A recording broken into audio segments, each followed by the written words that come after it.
सी voter वालों ने एक सर्वे करवाया था और उन्होंने सीएम फेस की जो रैंकिंग थी उस पर 3 नाम आए। वरीयता क्रम में कहें सबसे ऊपर तेजस्वी, नीतीश जो थे वो तीसरे नंबर पे थे और प्रशांत किशोर दूसरे नंबर पे थे। एक चीज तो है, जो आप पटना की सड़क से लेकर के आप मोतिहारी की सड़क पर पहुंच जाए या मधुबनी के किसी गांव में पहुंच जाए, प्रशांत किशोर की चर्चा हर चौक चौराहे पे गली मोहल्ले में कहीं बैठ जाइए, लोग उनको जान रहे हैं।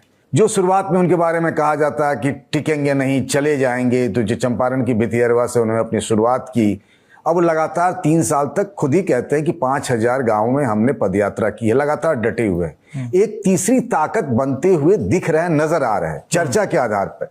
क्योंकि अभी तक उनकी कोई परीक्षा नहीं हुई है, कोई चुनाव नहीं लड़ा जन स्वराज पार्टी ने, तो हम ये भी नहीं कह सकते कि क्या होगा नहीं होगा। लेकिन हाँ, एक जो आई बॉल्स के हिसाब से देखें और जो चौक चौराहे पे बातचीत होती है, प्रशांत किशोर एक ताकत बनकर नजर आ रहे हैं, इसमें कोई दो राय नहीं। मैं आपको ऐसी कई सारी कहानियां बता सकता हूं कि फलाने आईएएस के या फलाने डॉक्टर के, फलानी पढ़े लिखे लोग के, उनके छोटे भाई या किसी के नाते रिश्तेदार इन दिनों पिछली काफी समय से पटना में प्रशांत किशोर के लिए जोर आजमाइश कर रहे हैं। लेकिन प्रशांत किशोर के आसपास अगर किशोर कुमार मुन्ना जैसे 2-4 अपवाद को छोड़ दें तो कोई बहुत बड़ा जो पिछले कई सालों से पॉलिटिक्स में हो, रवा हो चुका हो, खपा हुआ हो, इस तरह के नेताओं की भीड़ मुझे नजर नहीं आती। उनके आसपास प्रोफेशनल्स दिखते, बिल्कुल कॉर्पोरेट स्टाइल में उनके सारे कार्यक्रम होते हैं, आपको उस तरीके से उनकी इमेजेस वगैरह आती दिखेगी। ये जो आप सर्वे कह रहे हैं सी वोटर के, जिसमें तेजस्वी यादव सबसे पहले नंबर पे, उसमें कोई चौंकाने वाली बात मुझे नहीं नजर आ रही है। लेकिन दूसरे नंबर पर प्रशांत किशोर का नाम मुझे काफी चौंकाने वाला लगता है कि प्रशांत किशोर एक मुख्यमंत्री चेहरे के तौर पर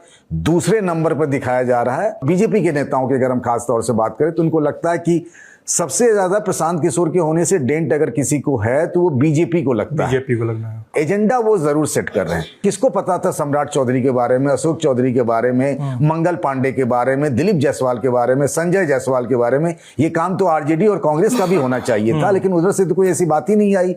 ये सारे मुद्दे जितने भी हैं, पलायन से लेकर जिस मजबूती से हाल फिलहाल के दिनों में प्रशांत ने उठाया है, वो तो उनकी पार्टी और उनके नाम की चर्चा तो है।